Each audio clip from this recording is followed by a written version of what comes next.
बंदी छोड़ सतगुरु रामपाल जी भगवान की जय हो।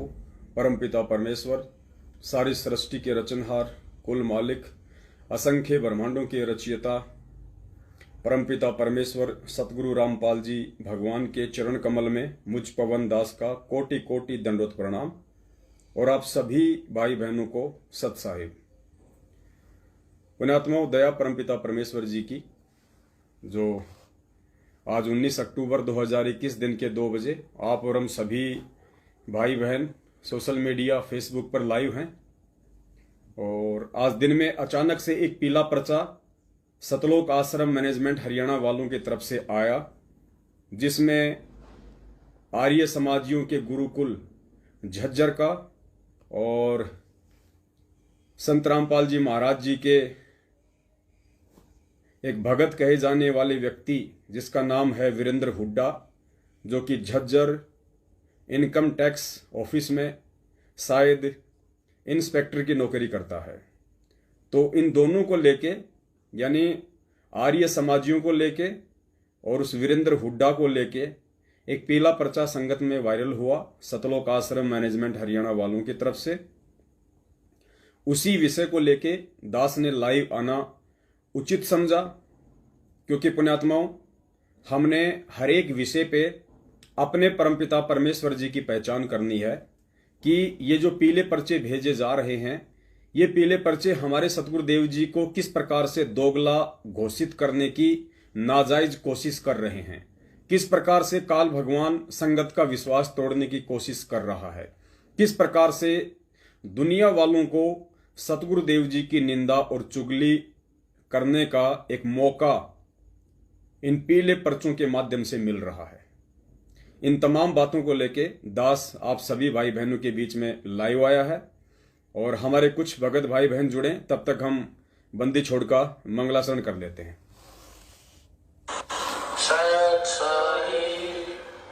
बंदी छोड़ कबीर साहिब की जय। बंदी छोड़ गरीबदास जी महाराज की जय। स्वामी रामदेवानंद जी महाराज की जय। बंदी छोड़ सतगुरु रामपाल जी महाराज की जय। सर्व संतों की जय, सर्व भक्तों की जय, धर्मी पुरुषों की जय, श्री काशी धाम की जय, श्री छुड़ानी धाम की जय, श्री करोटा धाम की जय।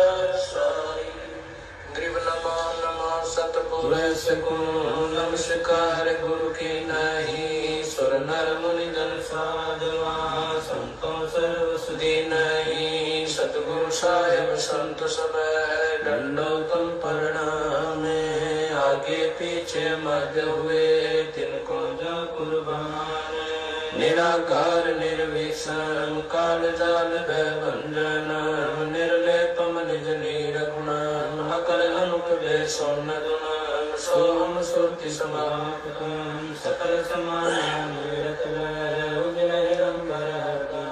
अम्बे परवाह था वार पार नहीं मत तुम ग्रीव जो सुमर सिद्ध होई। गणनायक गणता ना करो पारस पद परवाना आदि गणेश मनाओ। गणनायक देवन देवा चरण कमल लाओ। आदि अंत करो सेवा परम शक्ति संगीतम। रिद्धि सिद्धि दाता सोई अविगत गुण अतीतम। सत्य पुरुष निर्मोही जगदम्बा जगदीश।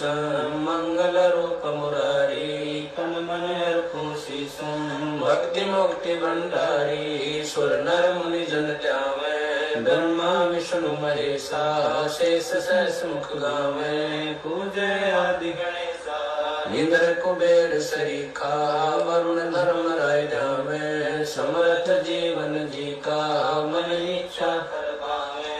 33 कोटि अधारा धाम शेष 88। उतरे भव जल पारा कट है उनकी फांसी। 33 कोटि अधारा धाम शेष 88। उतरे भव जल पारा कट है उनकी फांसी।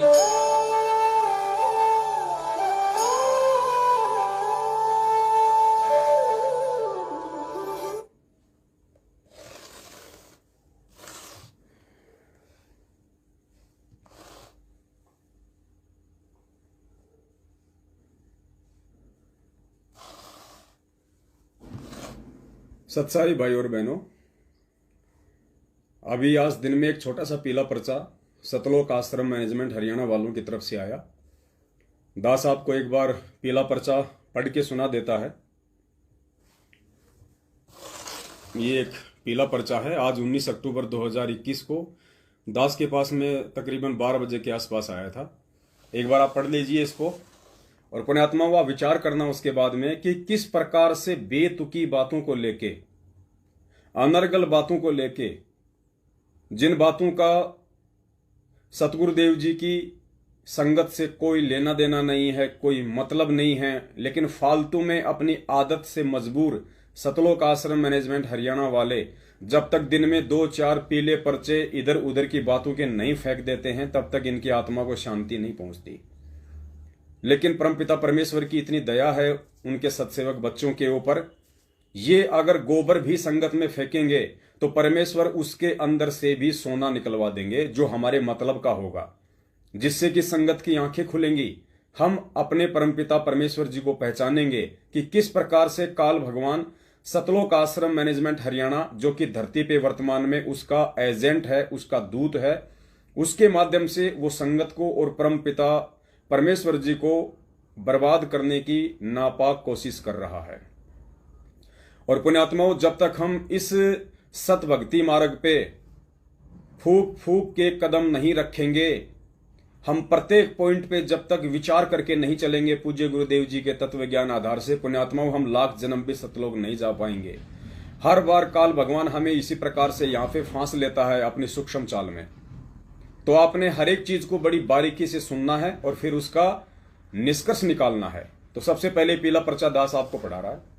सत साहेब जय हो बंदी छोड़ की, सतगुरुदेव जी की जय। दिनांक 19 अक्टूबर 2021 यानी आज सभी भक्त आत्माओं से प्रार्थना है कि आर्य समाज के गुरुकुल झज्जर के बारे में जो 2 ऑडियो 5 मिनट 44 सेकंड और 3 मिनट 58 सेकंड की हैं, इसे कोई भी भक्त आत्मा आगे शेयर ना करें। क्यों भाई? फिर वो तुमने ऑडियो वायरली क्यों की? जब भी उनको शेयर ही नहीं करना था आगे, तो वो ऑडियो तुम लोग वायरली क्यों करते हो? नोट, इस पीले पर्चे के संदेश को कोऑर्डिनेटर सिस्टम के अनुसार संगत तक भेजे। नीचे इनके मोबाइल नंबर है। अपने आत्माओं, कौन सी वो ऑडियो है जिस ऑडियो के विषय में आनन फानन में घबराते हुए सतलोक आश्रम मैनेजमेंट हरियाणा वालों को यह पीला पर्चा वायरल करना पड़ा कि उस ऑडियो को कोई भी व्यक्ति आगे वायरल ना करे। हम ज्यादा लंबा नहीं चलेंगे, शॉर्ट में चलेंगे, इसलिए आप जी समझने का प्रयास कीजिए। अब आपको दास वो ऑडियो सुना देता है, उस ऑडियो को आप जी ध्यान से सुन लेना। ये ऑडियो किस विषय पे है दास वो थोड़ा सा आपको बता देता है। इस ऑडियो में जो बातें हुई हैं वो ये हैं कि हरियाणा के झज्जर में आर्य समाज का जो गुरुकुल है और उस गुरुकुल के जो भी 3-4 जो मुख्य व्यक्ति हैं, मास्टर सतवीर वगैरह, ज्ञानवीर वगैरह, बलदेव वगैरह, आप सब जानते हैं। तो वो व्यक्ति इनकम टैक्स वगैरह की फाइल के लिए झज्जर इनकम टैक्स ऑफिस में गए और वहां पे उन्होंने जीएसटी के लिए फाइल अप्लाई की। और इस ऑडियो में कहा जा रहा है कि जो काम उन लोगों ने, आर्य समाजियों ने, जो काम 2017 में कर देना चाहिए था जीएसटी का, वो काम उन्होंने 2021 में किया। और जब उसकी जांच पड़ताल हुई तो संत रामपाल जी महाराज जी का एक भगत वीरेंद्र हुड्डा कौन सा? दास आपको बता देता है। ये वही वीरेंद्र हुड्डा है, कस्टम इंस्पेक्टर है, जिसने अभी थोड़े दिन पहले 16 अक्टूबर को हरियाणा के रोहतक में गांव किलोईवास में जो सतसेवकों का साध संगति का एक प्रोग्राम था, जो हमारी पुष्पा बहन के घर पे था, ये उसकी भुआ का लड़का है जो वहां पहुंच गया था। और उसने दबाव डाल के, उस बहन को डरा के, धमका के, इसी कस्टम इंस्पेक्टर ने, इनकम टैक्स ऑफिसर ने, जो अपने आप को संत रामपाल जी भगवान का शिष्य कहता है, इसी व्यक्ति ने वो प्रोग्राम रुकवाया था। तो झज्जर के इनकम टैक्स ऑफिस में इसकी नौकरी है और गुरुकुल का मामला भी झज्जर का था। तो इसने जांच पड़ताल वगैरह शुरू करवाई। तो मामला सामने आया कि भैया जो काम 2017 में कर देना चाहिए था, ये टैक्स वगैरह का, फाइल वगैरह का, ये तुम 2021 में कर रहे हो। और कुल मिला के जांच में पाया गया कि 1,25,00,000 रुपए की जो आर्य समाज का गुरुकुल है झज्जर का, उन लोगों ने जीएसटी की चोरी की, 1,25,00,000 रुपए की। उसके बाद में आर्य समाजी जो भी थे मेन व्यक्ति गुरुकुल के, वो सभी लोग इकट्ठे होके इनकम टैक्स ऑफिस में जाते हैं। वहां पे हमारे ये बड़े भाई वीरेंद्र हुड्डा जी, इनकम टैक्स ऑफिसर साहब बैठे हुए थे। इनसे बातचीत हुई तो भाई साहब ने उनसे कहा कि जानते हो मैं कौन हूं, तुम मुझे पहचानते हो? उन्होंने कहा जी हम तो नहीं पहचानते, आप कौन हो? उसने कहा कि मैं संत रामपाल जी महाराज का शिष्य हूं। तो बोला, जैसे ही उन्होंने ये नाम सुना तो उन आर्य समाजियों के चेहरे उतर गए कि साहब अब तो यहां पे हमारा काम नहीं बनेगा, और हमको तो साहब ये 1.25 करोड़ रुपए कहीं ना कहीं से इंतजाम करके इनको देने पड़ेंगे, अन्यथा हमारा तो गुरुकुल बंद हो जाएगा। तो उसके बाद उन्होंने कुछ कहा होगा।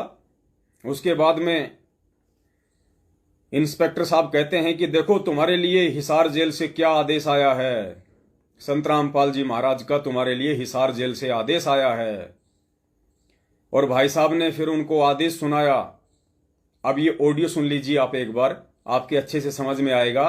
फिर पुण्यात्माओं, ज्ञान आधार से हमने प्रत्येक पॉइंट में विवेचन करना है, विचार करना है। और पुण्यात्माओं, हमने सतलोक आश्रम मैनेजमेंट हरियाणा वालों के षड्यंत्र को समझना है, और अतिशीघ्र हम लोगों ने इन कुकर्मी और मनवस लोगों के खेमे से बाहर निकल के परमपिता परमेश्वर जी के आशीर्वाद से जो साध संगतियां हो रही हैं, अपने सत्सेवक भाई बहनों के साथ अपनी मर्यादा को सुरक्षित रखने के लिए जुड़ जाना है।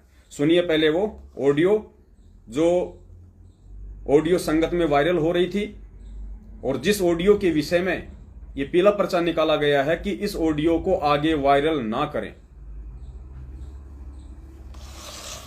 हेलो। हाँ विकास साहब, मैं रमेश बोल रहा था भाई, रोहतक नाम दान पर है। हाँ जी भगत जी, कैसे हो? खबर सुनी थी, वो कंफर्म करनी थी आपका है, सही है क्या वो? ये खबर भगत जी, ये आर्य समाज से संबंधित है। हाँ दोबारा सुनो, दोबारा बताओगे। हाँ बताओ। अपने वीरेंद्र भगत जी हैं, रोहतक से, अंत बिलो है आश्रम में। अच्छा। संघ वाले जो भगत जी हैं, हाँ हाँ, इनकी ड्यूटी जज्जर है, काफी बड़े अफसर हैं वहाँ। ठीक है। तो जज्जर गुरुकुल वालों ने जीएसटी नंबर के लिए अप्लाई कर दिया इनकम टैक्स ऑफिस में, ये इनकम टैक्स में। ठीक ठीक। तो जब इनकम टैक्स की फाइल पहुंची इनके पास और वह जांच हुई, तो ये पता लगा कि जो काम ये 2021 में करने लग रहे हैं, 2021 में, ये तो इनको 2017 में करना चाहिए था। हाँ। 4 साल के तक ये बिना जीएसटी नंबर के ही लाग रहे हैं अपना व्यापार करने। तो 4 साल में ये डिफॉल्टर होने के कारण सरकार ने जुर्माना कर दिया इन पर 1.25 करोड़ रुपए। अच्छा। और उस कार्यकारिणी के सदस्य कौन कौन है उनके नाम बता दूं। आचार्य विजयपाल, सत्यवीर शास्त्री, जिनके नाम आप रोज अखबार पढ़ा करते हैं। 2006 और 2013 के मुख्य दोषी आरोपी वह लोग। ठीक। मतलब बलदेव से अगला विजयपाल और सत्यवीर शास्त्री थे, बलदेव मर गया। तो ये सारी बात होगी। हाँ। अब मैटर इतना बड़ा था तो वो हाथ पांव जोड़ने लगे, जी गुरुकुल बंद हो जाएगा, टाला कोनी गांव मार्दर्पी से देन में है कोना। हाँ। कुल मिलाकर फाइनल बात यह होगी कि बंदी छोड़ के दरबार में या फाइल पहुंच गई। ठीक। तो आज ये आचार्य विजयपाल, सत्यवीर शास्त्री, ज्ञानवीर और 3-4 जने, मतलब उस जज्जर गुरुकुल के जो मुखिया थे वो सारे वो भगत जी के ऑफिस में बैठे थे। तो भगत जी बोले भी तुम मैंने जानो मैं कौन? हाँ। बोले जी ना जानते। बोले मैं रामपाल जी महाराज जी का शिष्य। अच्छा। नौकन की कत्ती, चेहरे पीड़े पड़ गए, फक हो गए, सुन हो गए, बोला नहीं कुछ भी। ऑर्डर गए। बोले मेरे पास तुम्हारे साथ जो करना है उसके आदेश आए हुए हैं। हाँ। भगत जी ने अपने फोन पर गुरुजिया का जो आदेश था वो एक को पकड़ा दिया, भाई इसने पढ़कर और आती सुना दे। ठीक। तो जो उसने पढ़ा उसने दास अपनी भाषा में बताया है भाई भगवान से माफी चाहूंगा। तो उसमें गुरु जी लिख रखा है ऊपर तो भाई जो वीरेंद्र बेटा सच्चा है। उसके बाद कबीरा खड़ा बाजार में मांगे सबकी खैर, ना कहू से सहोदरी ना कहू से बैर। मतलब बेटा वीरेंद्र ये अबोध बच्चे हैं, नादान हैं, मेरे मन में इनके प्रति कुछ नहीं है, लेकिन फिर भी अगर ये मुझे अपना विरोधी मानते हैं तो भी मैं इनको माफ करता हूँ। ठीक, जयबंदी छोड़ की। राम ने रावण मारा बाण से और हम किसी को मारते हैं तो एहसान से। एहसान से आप भी इनको माफ कर दो और कानून में रहकर जो इनकी मदद हो सके वो करो। ये पढ़ते ही वो अपनी कुर्सियों से खड़े हो गए, तालियां बजाई, गुरुजी को की जय जयकार की और आध घंटे तक महिमा कहते रहे गुरुजी की और अपने आप को क्रोथा कांड का से अलग करने की कोशिश करते रहे। और अब उन्होंने प्रणाम भेजी है बंदी छोड़ के पास, जय बंदी छोड़ के। तो भगत जी मेरे ख्याल में इन तब सच्चाई पुण्यात्माओं, ऑडियो आपने सुन ली होगी किस प्रकार से संगत को भ्रमित करने की कुचेष्टा की जा रही है कि वो सभी आर्य समाजी मिलके और वीरेंद्र हुड्डा जो कि इनकम टैक्स ऑफिसर है, जो अपने आप को संत रामपाल जी का भगत कहता है, उसके पास में वो लोग पहुंच गए। बोला साहब हमारा तो गुरुकुल बंद हो जाएगा और अभी इतना पैसा हम लोग कहां से भरेंगे। प्रार्थना करने लगे तो वीरेंद्र हुड्डा ने कहा कि साहब आप मुझे जानते हो, मैं कौन हूं? बोले जी नहीं जानते। बोला जी मैं संत रामपाल जी महाराज का भगत हूं, उनका शिष्य हूं। इतना कहते उनके चेहरे उतर गए और फिर वीरेंद्र हुड्डा जी ने कहा कि तुम्हारे लिए संत रामपाल जी महाराज जी का हिसार जेल से आदेश आया है। पुण्यात्माओं, यहां विचार करने की बातें हैं। अब वो वीरेंद्र हुड्डा एक प्रशासनिक नौकर है और जीएसटी का मामला है, वो प्रशासनिक मामले हैं सारे। कौन बिजली की चोरी कर रहा है, कौन नहीं कर रहा है, कौन जीएसटी की चोरी कर रहा है, कौन नहीं कर रहा है, यहां तो आपको लाखों करोड़ों मामले मिल जाएंगे हिंदुस्तान में। अब इस मामले में संत रामपाल जी महाराज जी दखल अंदाजी क्यों करेंगे? पुण्यात्माओं, ये विचार करने की बातें हैं। आप लोगों को किस प्रकार से मूर्ख बनाया जा रहा है। अपने आप को पाक साफ साबित करने के लिए सतलोक आश्रम मैनेजमेंट हरियाणा वालों के द्वारा कि उस करोथा कांड में हमारा कोई रोल नहीं है। उस करोथा कांड में जिनका रोल था आज वो लोग माफी मांग रहे हैं। गुरुजी के पास में उन्होंने अपना प्रणाम भेजा है और स्पेशल गुरुजी का आदेश आया उनके लिए। अरे भाड़ में जाए ही आर्य समाज, भाड़ में जाए झज्जर का गुरुकुल और भाड़ में जाए वो वीरेंद्र हुड्डा। पूज्य गुरुदेव जी को इससे क्या लेना देना? उन्होंने सरकार की चोरी की, जीएसटी की। तो संत रामपाल जी महाराज जी का इसमें क्या रोल है जो उनको माफ कर देंगे? भाई उन्होंने सरकार की चोरी की है, जीएसटी की, इनकम टैक्स की चोरी की है उन्होंने। यहां पे संत रामपाल जी महाराज जी पक्ष और विपक्ष की भूमिका नहीं निभा सकते, क्योंकि खुद उस परमेश्वर की वाणी है कि पक्षा पक्षी के कारण हंसा गया बिगोय। मालिक की वाणी है कि पक्षा पक्षी के कारण, यानी पक्ष और विपक्ष के झंझट में पड़ के पक्षा पक्षी के कारण सब जग रहा भुलान, निष्पक्ष होके हरि भजे वो ही संत सुजान। अब बताइए, वैसे ये कोई आध्यात्मिक मामला है ही नहीं जिसमें कि हमारे पूज्य गुरुदेव जी कोई दखल अंदाजी करें, अपना कोई आदेश पारित करें। ये एक राजकीय मामला है, प्रशासनिक मामला है, जिसमें पूज्य गुरुदेव जी कोई हस्तक्षेप नहीं करेंगे। लेकिन जबरन यहां पे पूज्य गुरुदेव जी को बीच में डाला जा रहा है अपनी महिमा मंडन के लिए और संगत को मूर्ख बनाने के लिए, ताकि संगत उन सभी फर्जी ऑडियो को सही मानती रहे, ये सोच के कि भाई ये वीरेंद्र हुड्डा तो सीधा गुरु जी से मिलता है और इसने तो बिल्कुल हिसार जेल में ऐसी सेटिंग कर रखी है, डायरेक्ट गुरु जी का जब चाहे तब ये फोन करके बात कर ले और भाई जितनी भी ऑडियो आ रही है सभी ऑडियो सही है। पुण्यात्माओं, ये बहुत गहरा असर संगत के दिमाग के ऊपर डाला जा रहा है संगत को मूर्ख बनाने के लिए।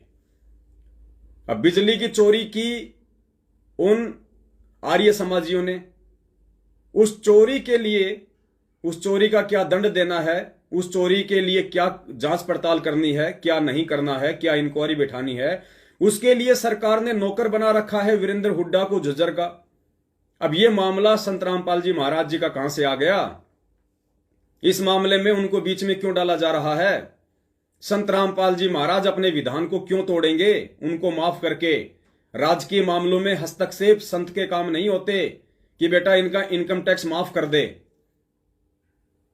फिर बाकी जो लोग चोरी कर रहे हैं इनकम टैक्स की देश में, तो उन्होंने संत रामपाल जी महाराज जी के साथ में क्या बुरा कर दिया जो संत रामपाल जी महाराज जी ने अपने एक भगत को आदेश देके 1.25 करोड़ की चोरी को माफ करवा दिया?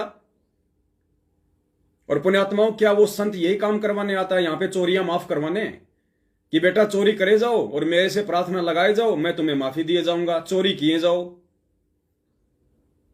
पुण्यात्माओं, सोचने की बात है, ये कॉमन सेंस की बात है। और ये व्यक्ति अपने आप को इनकम टैक्स का ऑफिसर कहता है, और ये सतलोक आश्रम मैनेजमेंट हरियाणा जिसने संगत को पालने का ठेका ले रखा है, ये परमेश्वर के विधान से भी परिचित नहीं है। जिस प्रकार ये वीरेंद्र हुड्डा एक सरकारी नौकर है इनकम टैक्स में, और चोरी की आर्य समाजियों ने गुरुकुल में, ये इनके बीच का आपसी या प्रशासनिक मामला है। सरकार ने नियम कायदे कानून सब कुछ उनको दिए हुए हैं कि जो व्यक्ति चोरी करेगा उसके साथ में क्या क्या सलूक करना है, क्या करना है, क्या नहीं करना है। इसमें गुरुदेव का रोल कहां से आ गया? आप लाइव देख रहे बहुत सारे भगत भाई बहन ऐसे भी हैं जिनके प्राइवेट स्कूल है, जिनके कोचिंग सेंटर भी हैं, और यदि कोई बच्चा 4 महीने आपके कोचिंग की फीस अदा ना करे, कोई बच्चा 3-4 महीने की आपकी स्कूल की फीस ना दे, तो क्या आप संत रामपाल जी महाराज जी के पास में प्रार्थना लगाओगे कि गुरुजी इस बच्चे ने अपनी फीस जमा नहीं करवाई, या गुरुजी इस बच्चे के माता पिता आए हुए मेरे ऑफिस में और ये कह रहे हैं जी हम पिछले 4 महीने से बच्चे की कोचिंग फीस जो है जमा नहीं कर पाए 4-5 महीने की, तो गुरुजी मैं क्या करूं? अरे तू नौकरी किसकी कर रहा भाई?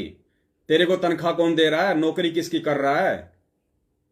अब संत रामपाल जी महाराज जी का उसमें क्या रोल है भाई कि उस बच्चे को माफ कर दे या उसकी फीस ले ले?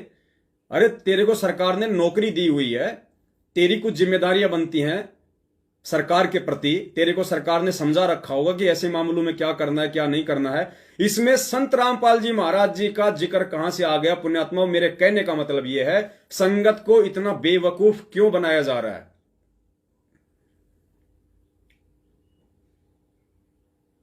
पुण्यात्मा, यही समझने की सबसे बड़ी बात है। हमारे परमपिता परमेश्वर जब इस पृथ्वी पे आते हैं तो एक नेक नागरिक की भूमिका निभाते हैं। एक नेक नागरिक की, एक आदर्श नागरिक की भूमिका भी वह कबीर परमात्मा स्वयं ही निभाता है। और एक नेक नागरिक कभी भी किसी का पक्ष या विपक्ष नहीं लेता। वो यही कहेगा भैया ये उनके और सरकार के बीच का मामला है, इसमें मैं क्या कर सकता हूं भला?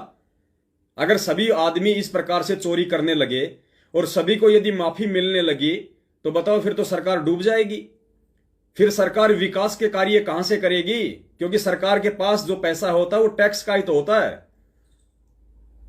और ये लोग अगर 1-1 करोड़ रुपया टैक्स का चोरी करने लग गए तो सरकार आम जनता के लिए कहां से सुविधा देगी, कहां से विकास के कार्य करेगी?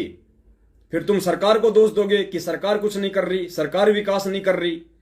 तो संत रामपाल जी महाराज जी का आध्यात्मिक दृष्टि से इस प्रशासनिक मामले से कोई लेना देना नहीं है। लेकिन जबरदस्ती इन काल एजेंटों के द्वारा जो अपने आप को भगत घोषित किए बैठे हैं, आगे आपको बताएंगे पुण्यात्माओं ये कितने बड़े भगत हैं या फिर ये कितना बड़ा रिश्वतखोर आदमी है। इसकी औकात, इसका चरित्र आप लोगों के सामने दास रखेगा आज लाइव में।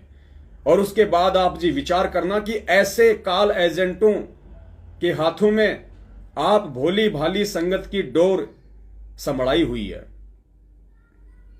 जो खुद भक्ति के 0% भी आसपास नहीं है, जो खुद इस परमात्मा के विधान से 0% भी परिचित नहीं है। ऐसे मनवस लोगों के हाथों में, ऐसे रिश्वतखोर लोगों के हाथों में आप उस परमेश्वर की संगत की डोर संभला रखी है। तो कहां ये जाएंगे और कहां पीछे पीछे आपको लेके जाएंगे, ये तो आप लोगों के विचार करने की बात है। अब देखिए, परमपिता परमेश्वर जी के मुख कमल से सुनिए कि जब वो परमात्मा यहां आता है तो एक अच्छे भगत की भूमिका करता है। उसके बाद गुरु जी कह रहे हैं कि एक नेक नागरिक की भूमिका भी वो परमात्मा करता है। तो एक नेक नागरिक का पुण्यात्माओं क्या फर्ज बनता है?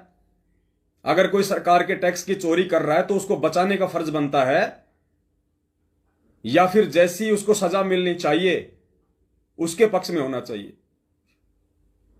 अगर परमपिता परमेश्वर ही अगर इनकम टैक्स की चोरी के समर्थन में आ जाएंगे, हमारे गुरुदेव यदि इनकम टैक्स की चोरी करने वालों के पक्ष में आ जाएंगे और उनको माफ करने लग जाएंगे, और आध्यात्मिक दृष्टि से हटके यदि प्रशासनिक मामलों में वो समय आए बिना, इस पॉइंट को ध्यान रखना पुण्यात्माओं, वो समय आए बिना काल भगवान के एग्रीमेंट अनुसार यदि प्रशासनिक मामलों में दखल अंदाजी करने लग जाएंगे तो पुण्यात्माओं खुद उस परमपिता परमेश्वर का विधान टूटता है। पहले सुन लीजिए कि वो परमपिता परमेश्वर नेक नागरिक की भूमिका करता है या नहीं करता है। अब वो परमात्मा है जिसने आकर खुद यहाँ पर सत्संग किया और सच्चा ज्ञान दिया, वही सतगुरु है और वही आकर के यहाँ एक सच्चे भगत की भूमिका करते हैं, एक नेक नागरिक का अभिनय भी वही करते हैं। नेक नागरिक अपना करके खाओ, जैसे रखे भगवान न्यू रहो, ज्यादा इस दौड़ धूप माया की संग्रह करने में अपना जीवन मत नसाओ, नाश ना करो। ये एग्जाम्पल दिया दाता ने, और जो ये भी उन्होंने प्रमाणित कर दिया कि जो सच्ची लगन से मुझे बजता है, संसार की दृष्टि में बेशक निर्धन दिखा है पर भगवान की दृष्टि में सबसे धनवान है।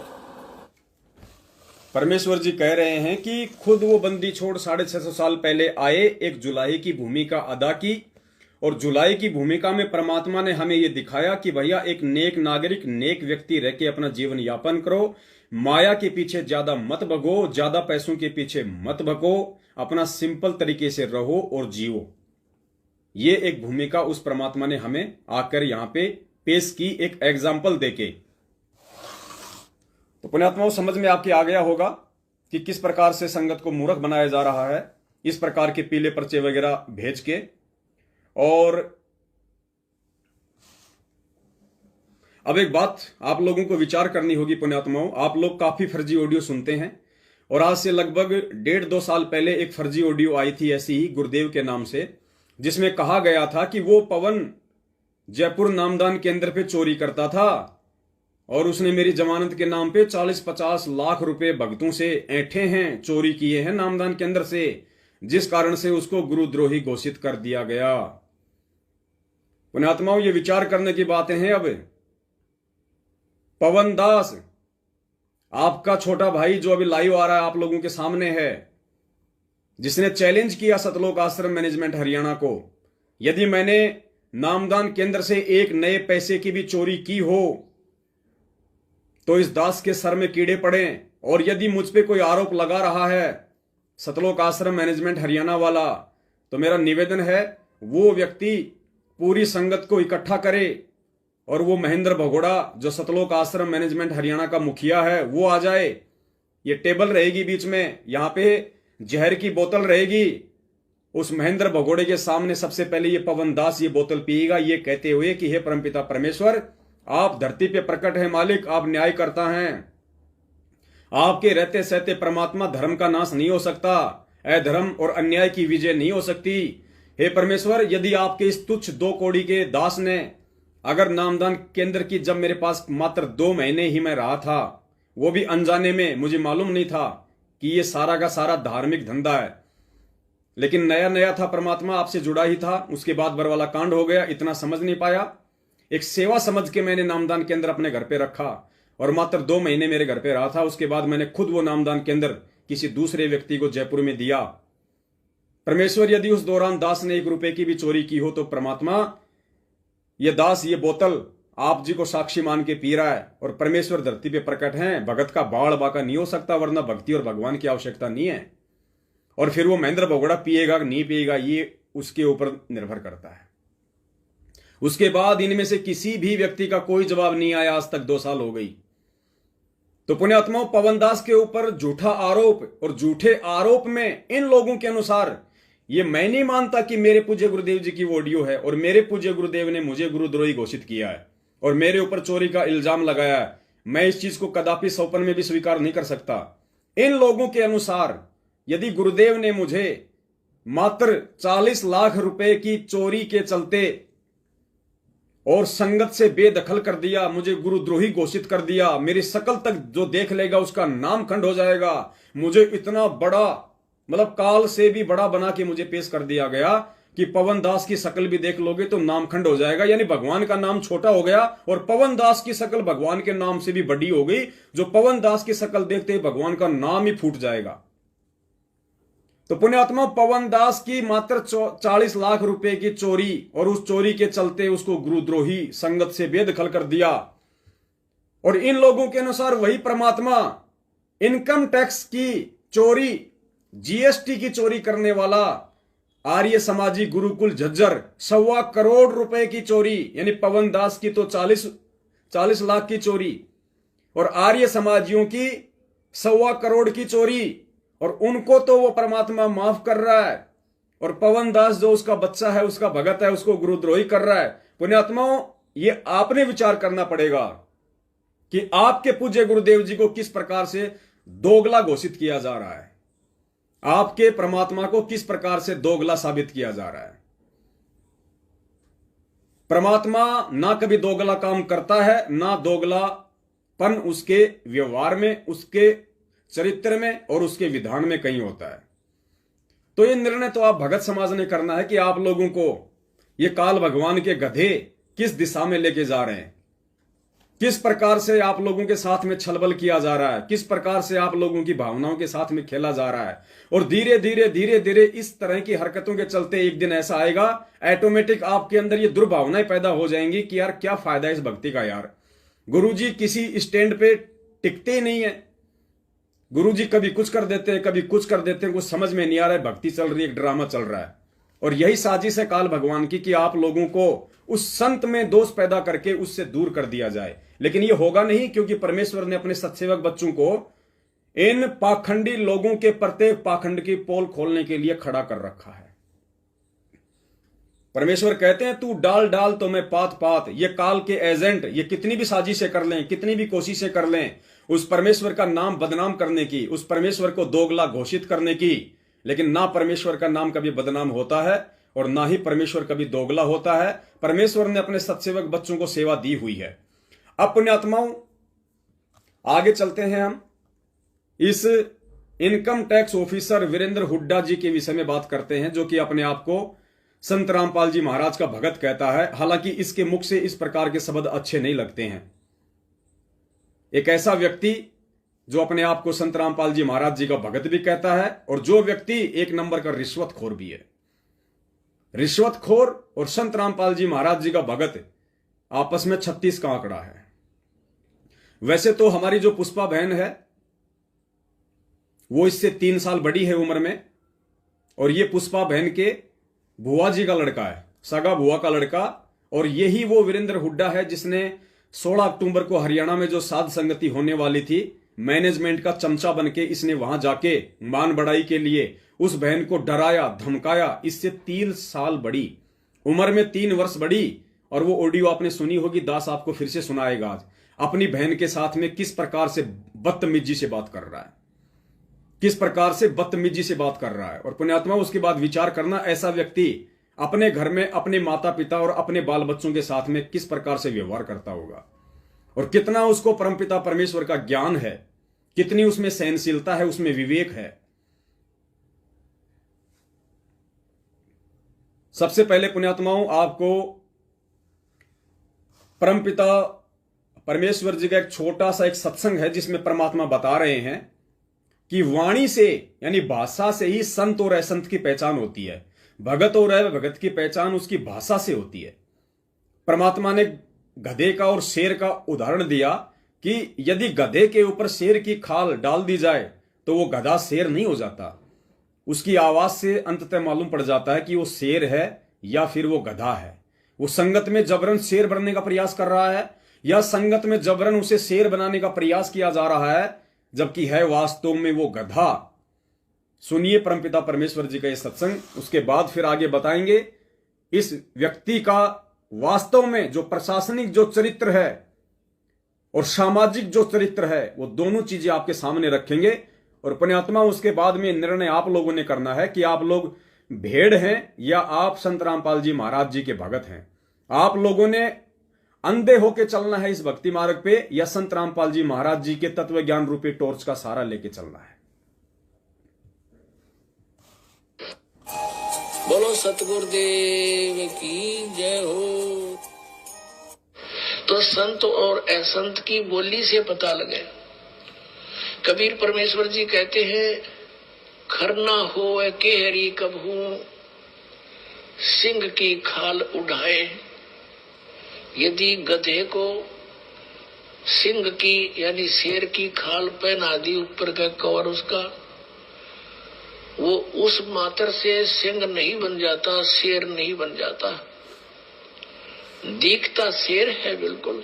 एक समय एक कुमार ने कुबज सूझगी, उसने कितने कोई शेर की खाल पागी पड़ी हुई, शेर मरा पा गया, उसने वो खाल खोल तार तोड़ लिया उसकी कितने तो काट पीट के, और उसने अपने गधे पर डाल दी, पूरी फट कर दी, और उसको रात के समय खेतों में छोड़ दिए। वो जाके किसानों की फसल खावे, रखवाले देखे चांद की चांदनी में निकट जावे, क्या बढ़ गया क्या आ गया, देखे वहां पर शेर खड़ा फसल खा रहा, शेर सिंह, तो वो भाग ले पूरी तरह, गांव में आकर रुक के मर गए, शेर आ रहा, शेर आ गया।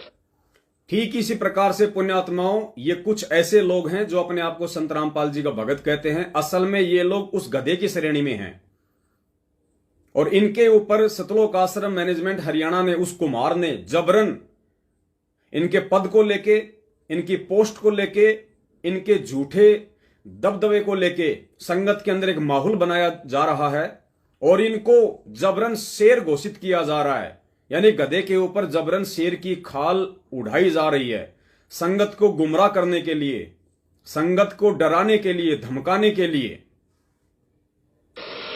अब रखवालों ने उधर जाना भी छोड़ दिया कि रात में शेर आवे फसल खावे, काफी चर्चा का विषय बन गया। एक दूसरे कुमार को पता चला कि भाई शेर फसल तो खा नहीं सकता, देखते हैं कोई गधे पर खाल ना डाल रखी हो किसी ने। उसने सोचा कि भी चल पहचान करते हैं, गांव वालों से कहा भी चलो आज शेर पकड़ते हैं। वो कहने लगे नहीं भाई नहीं, उधर नहीं जाना। वो कहने लगा भी चलो तुम मेरे साथ चलो, वृक्षों पर बैठ जाना ऊंचे चढ़कर। वो 2-4 गधे ले गया अपने, और जहां वो शेर आता था उसी के आसपास वो गधे छोड़ दिए, और वो बैठ के ऊपर वृक्षों पर। अब डर उसको भी था, कुमार को भी कहीं सचमुच एक शेर ना हो, चलिए तो पहचान हो जाएगी, बेगा गधे ने खा लेगा और क्या होगा। तो थोड़ी देर के बाद उन गधों ने अपनी बोली बोली, हू करने लगे। वो शेर भी लग गया हू करने, वो आया भाग गया, और उन गधों के पास आकर हू करता करता खूब मस्ती में उसकी वह खाल उतर गई ऊपर तक, और गधा का गधा। तो रखवाले उतरे, अरे सचमुच तो गधा है, उसको मार को धमका निकम्मे तने यो के जुल्म कर दिया। तो पुण्यात्मा परमात्मा कहते हैं कि गधे की और शेर की पहचान उसकी आवाज से होती है, आवाज से। वो भी हू करता है, जब कहने लगे भाई यू तो गधा है, शेर को नहीं, शेर की आवाज से कोई ना, वो बोली ही नहीं है शेर वाली। तो इस प्रकार संत और असंत का ज्ञान उसके वचनों से, उसके सत्संग से, उसके ज्ञान से होता है। तो परमेश्वर कह रहे हैं कि संत और असंत की पहचान उसके सत्संग से, उसके ज्ञान से, उसके विचारों से, उसकी वाणी से, उसकी भाषा से होता है। तो जिस वीरेंद्र हुड्डा को एक छोटी सी नौकरी के चलते और संगत में एक बहुत बड़ा स्टार बना के पेश करने की कोशिश की जा रही है, ताकि संगत उसकी बातों पे यकीन करे, विश्वास करे कि भाई ये तो इनकम टैक्स ऑफिसर है, इसके तो सीएम तक संबंध हैं, ये तो जेल में डायरेक्ट जेलर से मिलता है, गुरुजी उसे कभी भी बात कर सकता है, इसके पास तो डायरेक्ट गुरुजी का फोन आता है। भाई लाख बार तेरे पास में गुरुजी का फोन आए, चाहे तू गुरुजी को अपनी जेब में डाल के रख, हमें इससे कोई लेना देना नहीं है। ये ज्ञान मार्ग है, ये भक्ति मार्ग है, इस पे अंततः ज्ञान को आधार बनाकर चलने वाला ही सफल होगा। अब पुण्यात्माओं, जिस प्रकार से उस गांव वाले व्यक्ति ने कहा कि भाई शेर जो है फसल तो खा नहीं सकता, और जरूर किसी ने कोई मजाक कर रखा है, ये जरूर किसी ने किसी गधे के ऊपर कोई शेर की खाल डाल रखी है, तो आज इसकी पहचान करते हैं। तो पुण्यात्माओं, ये दास आपको ऐसे ही भक्तों की, जो कि वास्तव में वो गधे हैं, गधे का मतलब दास कोई गाली नहीं दे रहा किसी को, ना मेरे को देने का अधिकार है, ना मेरे गुरुदेव ने मुझे सिखाया। गधा एक शब्द है, और गधा का मतलब होता है गै से गलत, धा से धारणा।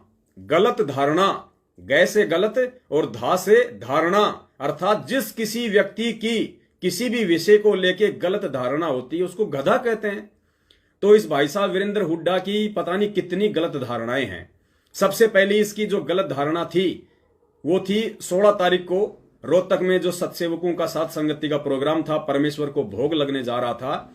इस नालायक व्यक्ति ने वहां पे जाके और परमेश्वर के विधान को तोड़ा, उस बहन को डराया, धमकाया और साथ संगति का 5 यज्ञ का प्रोग्राम नहीं होने दिया। तो पुण्यात्माओं, अब गधे के ऊपर जो शेर की खाल डाल रखी है मैनेजमेंट ने, वो तो उतारनी जरूरी है, क्योंकि दास को तो भगवान ने यही सेवा दे रखी है और दास तो इन जैसे लोगों से रत्ती भर भी नहीं डरता है। रत्ती भर भी अगर इस परमेश्वर के मार्ग में अगर देश का प्रधानमंत्री भी अगर कोई ऊंच नीच करेगा इस परमेश्वर के मार्ग को लेके, बाकी वो चाहे जो मर्जी करे, दुनिया को लूटे खसोटे, चाहे देश बेचे, हमें कोई लेना देना नहीं उस चीज से।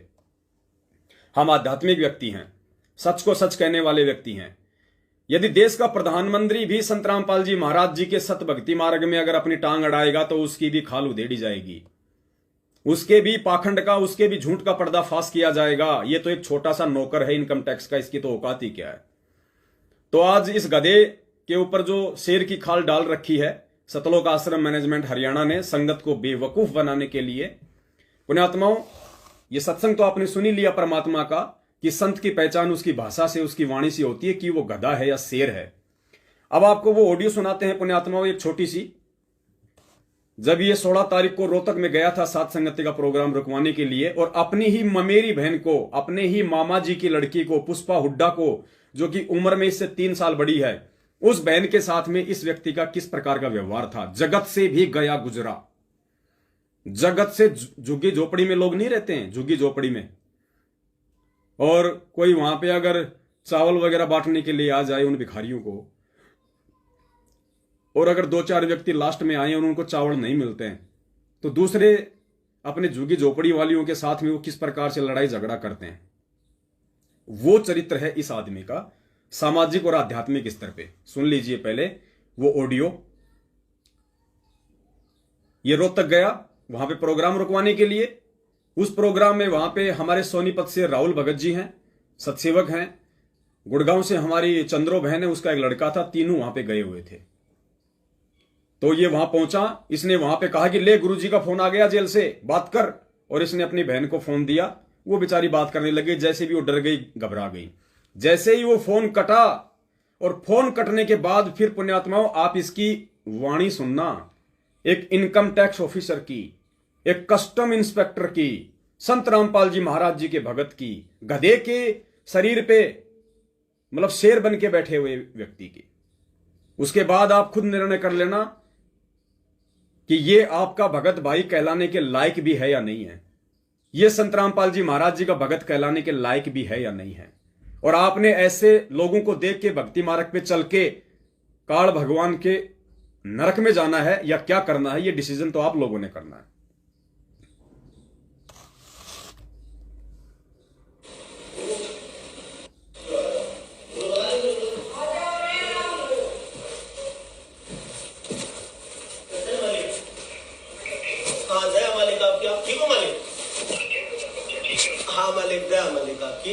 मालिक को बहन है कलोई मेरी, मामा की लड़की है, और वह मालिक उसने वो गुरुद्रोहियों के संपर्क में आके और भी आ रहे हैं भगत यहाँ पे। हाँ मालिक, वो तो बात भी करी थी लेकिन वो तो मान गई थी। फिर और आ रहे हैं आड़ा भगत 2-4, एक गुड़गांव से, एक सोनपत से है। तो ये इसमें फिर वो कर रहे थे। तो मालिक प्रार्थना थी एक बार दियो आशीर्वाद। मालिक बात करिए कर। हाँ ठीक है मालिक, स्पीकर हो सच्चा है परमात्मा। और ठीक हो आप? हाँ, मैं ये कह रही थी परमात्मा, मैं सत्संग घर पर साथ संगति करवा सकती हूँ।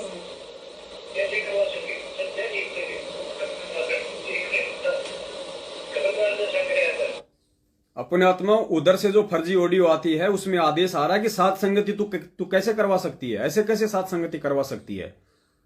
अपने आत्मा विचार करना, जब 1.25 करोड़ की जीएसटी चोरी माफी हो सकती है तो सत्सेवकों के द्वारा साथ संगति करवाने में क्या दिक्कत आ रही है। इस प्रकार से आप लोगों को फर्जी ऑडियो के माध्यम से बेवकूफ बनाया जा रहा है।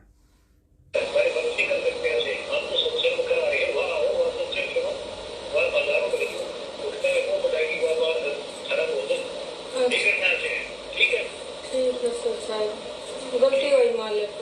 अच्छा जी, परमात्मा क्षमा करना, मेरे को पता नहीं था सत्संग में हूँ मन गई मैं।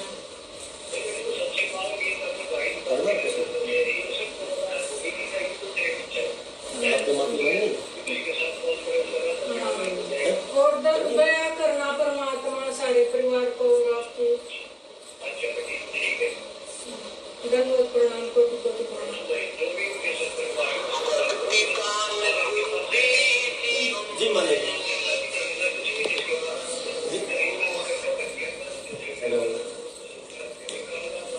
बस मालिक जी इसके पास ये है 2-4 भगत आकर है, इसको फिर दोबारा से भगत करते हैं। मालिक आपने दया करती मालिक।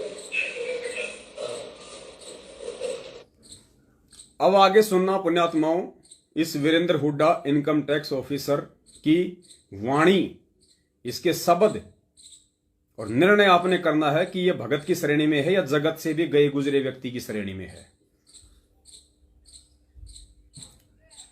ध्यान से सुनना। अब जिस प्रकार से उस व्यक्ति ने गांव वालों को उस गधे की पहचान करवाई थी ना, जो बेचारे डरे हुए थे, फालतू में अपने खेतों में नहीं जा रहे थे कि नहीं भाई रात को शेर आता है और फसल खा जाता है, तो पहचान करवाने वाले ने सोचा यार गधा तो फसल खाता नहीं, जरूर किसी ने किसी गधे के ऊपर किसी ने कुमार ने शेर की खाल डाल रखी है।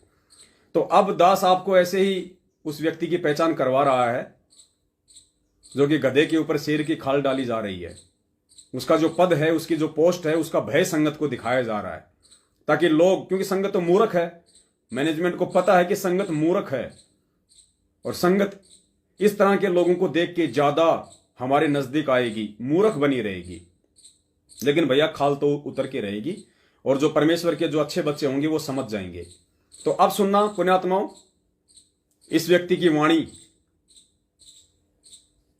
किस प्रकार से ये व्यक्ति अपनी ही संगत वाले भाई बहनों के साथ में कैसा व्यवहार कर रहा है, किस प्रकार से उनको डांट रहा है, किस प्रकार से फटका रहा है। एक भगत के लक्षण तो छोड़िए, आम व्यक्ति के लक्षण भी नहीं है इसके अंदर। जो हमारी चंद्रो बहन और राहुल भगत जी वहां पे साध संगति के लिए गए हुए थे, किस प्रकार से उनको धमका रहा है, तोड़े निकल जाओ तोड़े, सुनो नहीं निकल जाओ तोड़े तोड़े। मतलब दास बोल रहा तो दास के भी दिमाग सुन हो रहा है। कभी मैंने इतना बोला नहीं नाम दीक्षा लेने के बाद में, आप लोगों को समझाने के लिए बोल रहा हूं। अभी भी 10 मिनट मेरे सिर में दर्द रहेगा। इस भाई साहब को सुनिए, इनकम टैक्स ऑफिसर को, जो अपने आप को संत रामपाल जी का भगत कहता है।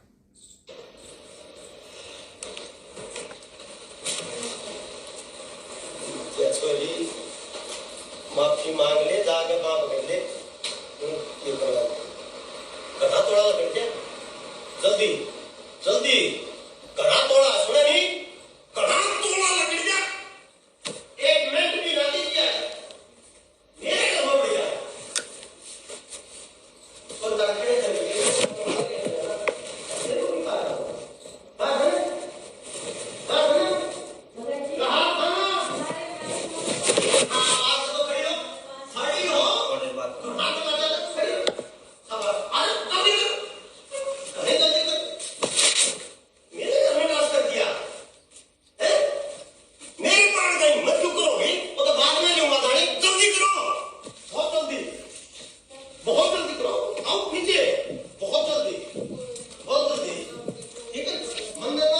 बहुत जल्दी करो। जैसे किसी के दस्त हो जाते हैं, बाथरूम में कोई दूसरा आदमी घुस रहा हो और उसको वो कहता है कि जल्दी कर, बहुत जल्दी कर, नहीं तो पेंट में आ जाएगा, जल्दी कर। पुण्यात्माओं, ये चरित्र है इन लोगों का। आप लोगों के सामने परमपिता परमेश्वर जी के आशीर्वाद से दास ने रख दिया, क्योंकि दास की सेवा ये है। और इसके बदले पुण्यात्माओं, दास को जो भी कीमत चुकानी पड़ेगी दास चुकाएगा। चाहे ये लोग मेरे साथ में फिर से मारापीटी करें, चाहे ये लोग मुझे जेल में डलवाएं किसी भी झूठे आरोप में, कुछ भी करें ये मेरे साथ में, मुझे उस चीज की कोई परवाह नहीं, कोई टेंशन नहीं। मुझे टेंशन इस चीज की है कि भगवान ने मुझे जो सेवा दी हुई है, उस सेवा में यदि कोई त्रुटि रह गई तो परमेश्वर को मैं किस मुख से जवाब दूंगा। मुझे डर इन जैसे 2 कौड़ी के व्यक्तियों का नहीं है। देश का प्रधानमंत्री आ जाए तो मुझे उसका भी डर नहीं है। सच को सच कहना मुझे मेरे भगवान ने, मेरे बाप ने मुझे सिखाया है और मैं अंत तक कहूंगा। और उसी सच को कहने के चलते आज मेरा बाप जेल में बैठा है। तो मैं झूठ और झूठों का साथ देके, चाहे वो मेरा भगत भाई क्यों ना हो, मैं कैसे अपने बाप को नाराज कर सकता हूं। तो ये इनकी औकात है पुण्यात्माओं, जो परमेश्वर ने सत्संग में बताई कि भगत और अभगत की और संत की पहचान उसकी वाणी से, उसके शब्दों से होती है।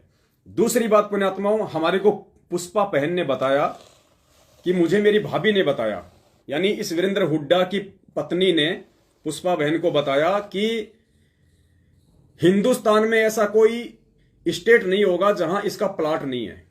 हिंदुस्तान में ऐसा कोई स्टेट नहीं होगा जहां संत रामपाल जी महाराज जी के इस नेक सुयोग्य भगत का, income tax officer Virender Hooda का प्लाट ना हो।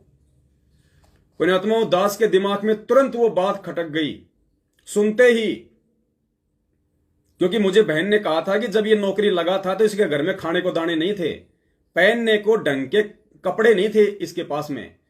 और आज नौकरी लगने के बाद में इसने इतनी प्रॉपर्टी कर ली, इतनी प्रॉपर्टी कर ली जिसकी कोई हद नहीं है। गुरुदेव की शरण में आने के बाद ये 2 नंबर, ये रिश्वतखोरी, भ्रष्टाचारी और इनकम टैक्स ऑफिसर पुण्यात्मा, आप तो जानते हो वहां तो पैसों की खान है। वरना नेक नीति और ईमानदारी से चाहे आदमी जिला कलेक्टर क्यों ना बन जाए, वो अपना परिवार पाल सकता है। नेक नीति और ईमानदारी से यदि आप नौकरी करोगे तो भले आप जिला कलेक्टर क्यों ना हो, आप केवल अपना परिवार पाल सकते हो, आप 2-4 प्लाट भी नहीं खरीद सकते। तो जैसे ही मुझे बहन ने कहा, ये सारी बातें मुझे बताई कि भाई इतनी प्रॉपर्टी है, गिनती नहीं है, और हिंदुस्तान का ऐसा कोई स्टेट नहीं जहां इसका प्लाट ना हो। पुण्यात्माओं, जैसे उस बहन ने ये बात मुझे कही तो मुझे तुरंत याद आ गया, क्योंकि 2015 में जब जयपुर में सतलोक आश्रम मैनेजमेंट हरियाणा वाले फर्जी नामदान केंद्र रखने के लिए आए, तो उस समय जयपुर का कोई भी व्यक्ति अपने घर पे नामदान केंद्र रखने को तैयार नहीं हो रहा था, सिवाय मुझ पवन दास के। ये सभी लोग डरे हुए थे, चाहे जयपुर का रामकिशोर वकील हो, चाहे एक लोकेंद्र राजपूत है बिजनेसमैन साहब, और आपका ये जयपुर वर्तमान नामदान केंद्र का संचालक ये प्रहलाद सारनामी।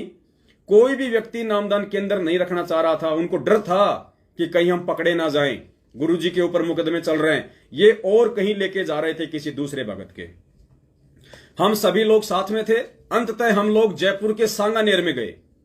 सांगानेर में जयपुर का एयरपोर्ट है, वहां हम लोग गए, और जिस जगह पे ये लोग हमें लेके गए कि भैया एक हरियाणा से एक भगत है, नाम है वीरेंद्र हुड्डा, कस्टम इंस्पेक्टर, यही वीरेंद्र हुड्डा।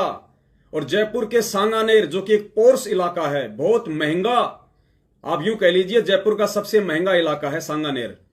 वहां पे इस व्यक्ति की कम से कम दास आइडिया लगा रहा है पुण्यात्माओं, उस एरिया के अकॉर्डिंग 2 करोड़ की तो वहां पे इसकी जमीन है, और पूरी की पूरी इसने वहां पे बिल्डिंग ठोक रखी है, और वो रेंट पे दे रखी थी उस समय नशा मुक्ति केंद्र वालों को।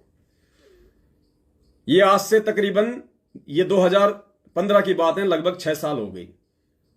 6 साल पहले दास ने खुद अपनी आंखों से देखा है, जयपुर में तकरीबन 2 से ढाई करोड़ रुपए की तो इसकी कोठी है, 2 से ढाई करोड़ की। जयपुर के सांगानेर में एक कस्टम इंस्पेक्टर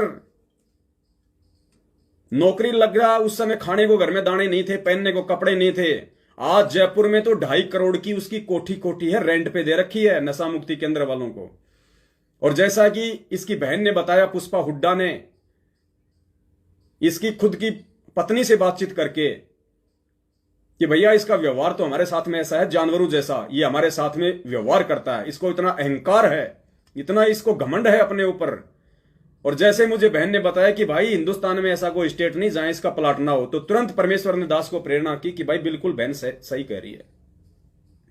क्योंकि दास ने खुद अपनी इन आंखों से 2015 में जयपुर के सांगानेर में, और साथ में सभी गए थे, जयपुर का रामकिशोर वकील, लोकेंद्र राजपूत, और ये आपका ये प्रहलाद सारनामी, वर्तमान जयपुर नामदान केंद्र वाला, हम सभी लोग गए थे वहां पे।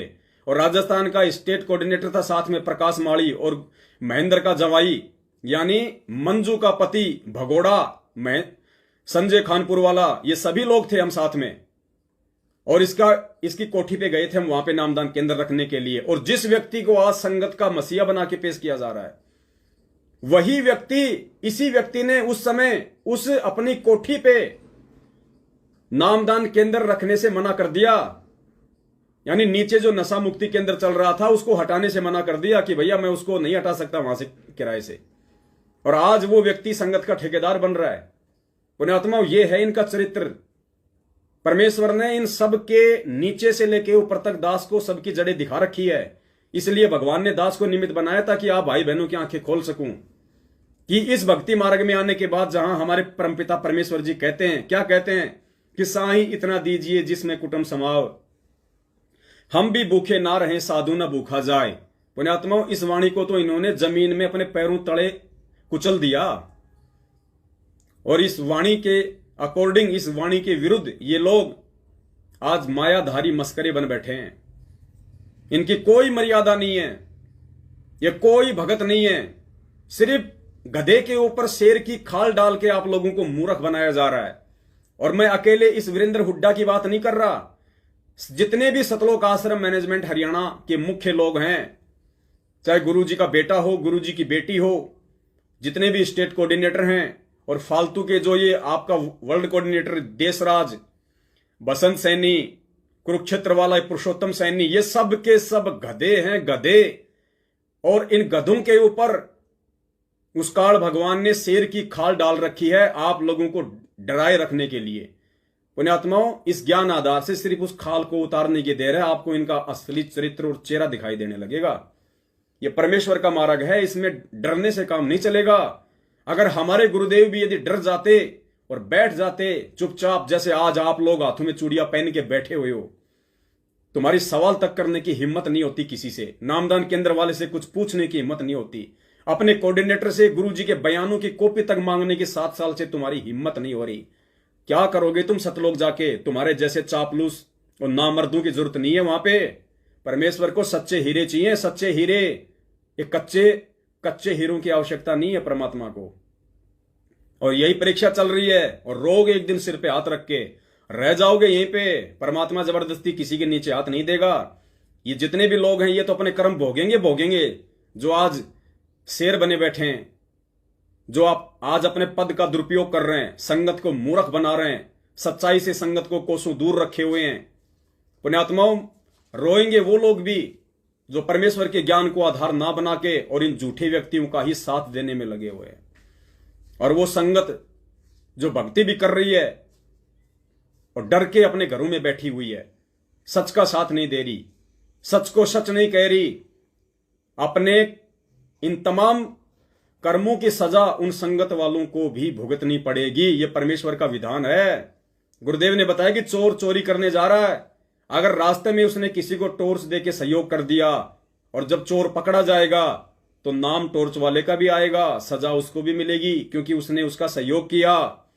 तो आज आप संगत वाले जो ज्योति पाठ और दान का पैसा देके इनके फर्जी आश्रमों में हाजिरी लगा के इन कोऑर्डिनेटरों की हाँ में हाँ मिला के सच को सच ना कह के जो तुम परमेश्वर के विधान को तोड़ रहे हो, आने वाले समय में पुण्यात्माओं यही अपने कर्मों का भोग भोगना पड़ेगा। दास की विनती है, अभी समय है। कहते हैं सुबह का भटका हुआ शाम को घर आ जाए, वो भटका हुआ नहीं होता है। पुण्यात्माओं, यह भक्ति मार्ग है। और गरीबदास जी महाराज ने कहा था, सूली ऊपर सेज सुनो रे झुमकरा। सूली की सजा कैसे दी जाती थी? गुरुदेव ने बताया, एक भाले जैसा नोकीला 6 फुट का डंडा होता है, लोहे का, भाले जैसा, ऊपर से नुकीला, और उसके ऊपर आदमी को गुदा के बल बैठा दिया जाता था और धीरे धीरे भाला उसके गुदा बल से निकल के पेट को चीरता हुआ, खोपड़ी को चीरता हुआ यहां से निकलता था। उसकी तड़प तड़प की मौत होती थी, उसको कहते थे सूली तोड़ना। तो गरीबदास जी महाराज जी ने कहा कि यह भक्ति जो व्यक्ति जो करेगा उसके लिए यह भक्ति करना सूली के ऊपर सेज के समान है। सूली के ऊपर सोना, सूली ऊपर सोना मतलब अगर जरा सी भी मर्यादा में त्रुटि हो गई, जरा सा भी तुमने परमेश्वर के वचन को भंग कर दिया, परमेश्वर के विधान को तोड़ दिया, तो काल भगवान का भाला तुम्हारी गुदा में प्रवेश करेगा। और पुण्यात्मा 90% संगत को ये लोग मर्यादाओं से दूर कर चुके हैं। काल का भाला इनकी गुदा में घुसना ही घुसना है, इसमें कोई दो राय नहीं है। लेकिन ऑप्शन है इस भक्ति मार्ग में। परमेश्वर दयालु हैं। यदि सुबह का भटका हुआ शाम को घर आ जाए तो परमेश्वर दया करते हैं, मालिक दयालु हैं। दास गरीब दयालु हैं, डिगे बंधावे धीर। अभी भी यदि आपकी समझ में आ रही हों ये तमाम बातें और इस तरह के फालतू के ये मैसेज वगैरह बना बना के ऑडियो वगैरह वायरल कर करके आप खुद विचार करना इस पीले पर्चे का और इस 3 मिनट की ऑडियो का। हम संगत वालों से क्या लेना देना था? भाड़ में जाए हरियाणा के आर्य समाजियों का गुरुकुल, भाड़ में जाए वो इनकम टैक्स का नौकर वीरेंद्र। हाँ, संगत वालों को इससे क्या लेना देना? और क्या हमारे परमपिता परमेश्वर को लेना देना जो बीच में टांग अड़ाएंगे कि उनका 1.25 करोड़ का वो अपने वो कानून में रह के उनका मतलब माफी कर। पुण्यात्मा, इन तमाम चीजों पे आपको विचार करना पड़ेगा, वरना ठीक है गुरुदेव कहते हैं बच्चा जैसी तूने भक्ति की है वैसा तो मैं दूंगा, ये मेरा विधान है कि धर्म तो दसके नहीं दसके तीनों लोग। लेकिन उसके बाद क्या दुर्गतियां होंगी गुरुदेव ने बताया कि ये भी तुम अच्छे से सोच लेना मेरे सत्संग सुन के। तो पुण्यात्माओं, बस ये छोटी सी जानकारी थी, दो आप सभी भगत भाई बहनों तक परमपिता परमेश्वर सतगुरु रामपाल जी भगवान के आशीर्वाद से दास ने देना उचित समझा। दास ने परमपिता परमेश्वर के प्रति और अपने सभी भाई बहनों के प्रति अपना फर्ज अदा करते हुए आप लोगों तक मैं सूचना पहुंचाता रहता हूं। वीडियो अगर आपको अच्छे लगे, अगर ज्ञानवर्धक हैं, तो निवेदन करूंगा आप जी ज्यादा से ज्यादा इनको शेयर करते रहिए, लाइक करते रहिए, ताकि दूसरे भगत भाई बहनें भी इन काल एजेंटों के जाल से बाहर निकल सकें। बस दास की इतनी सी विनती है। बंदी छोड़ सतगुरु रामपाल जी भगवान की जय हो। सत साहिब। जिसके सिर पर कृपा गुरु की वो दुख कैसे पाएगा। जिसके सिर पर कृपा गुरु की वो दुख कैसे पाएगा। नाम गुरु जी का जप लेगा, नाम गुरु जी का जप लेगा, जीवन सफल बनाएगा। जिसके सिर पर